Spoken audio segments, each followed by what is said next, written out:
Hi hello नमस्कार, माझ्या नवीन मराठी ब्लॉगमध्ये स्वागत.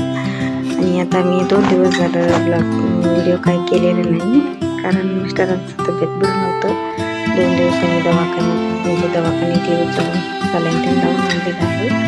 त्यांना बरं वाटत नव्हतं म्हणून मी काही व्हिडिओ केलेले नाही. आणि इकडं 4 वाजलेलं आहे, 4 पिऊन चाललेलं आहे रानात कामाला. आणि बाबा आलेला आहे, पुढं आले होते तिने करायला लागले पाकळी सरी. ऊसाला पाणी व्यवस्थित जाईल म्हणून त्यांनी असं सरी केलेलं आहे, पाकळी सरी. त्या केल्यामुळं पाणी जरा व्यवस्थित जाते. तसं झालं तरी असं उरलं म्हणजे लांब झालेलं आहे, त्यामुळे पाणी थांबून जायला पाहिजे.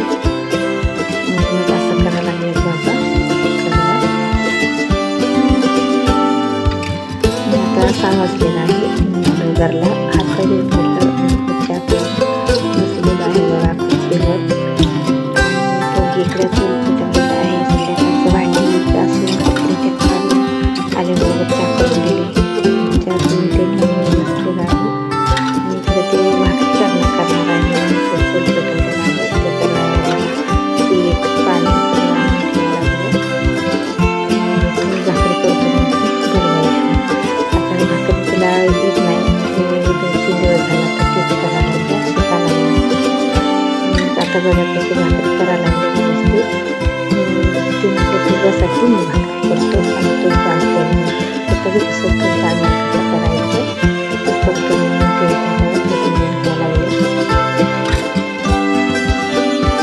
पूर्वी म्हणजे 2 नंबरची ताई आहे, त्यांची मुलगी आहे.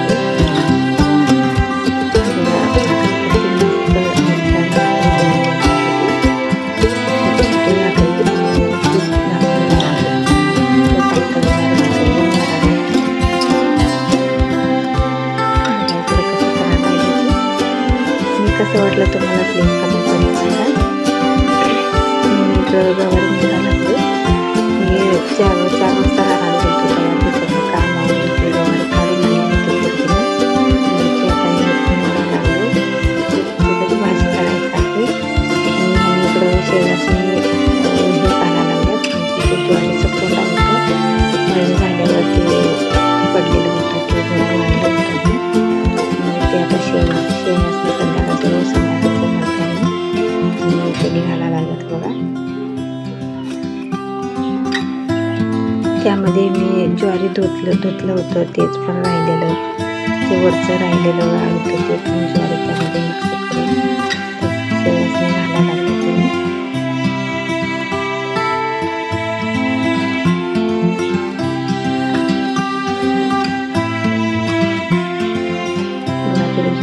सगळी शेणी कसं आलं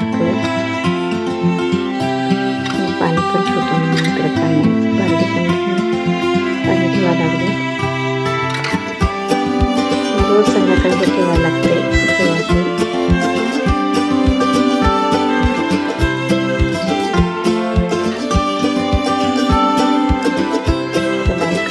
गवारी निवडत बसलेलं आहे. भाजी करायची पाणी पण ठेवायला लागले तिकडं. आता वाजले 7:30 वाजले आहे. करून आले की चपाती करायची होतं, त्याच्यासाठी 3 वाजता आणलेलं आहे. करायचं आहे. मी काय त्याची रेसिपी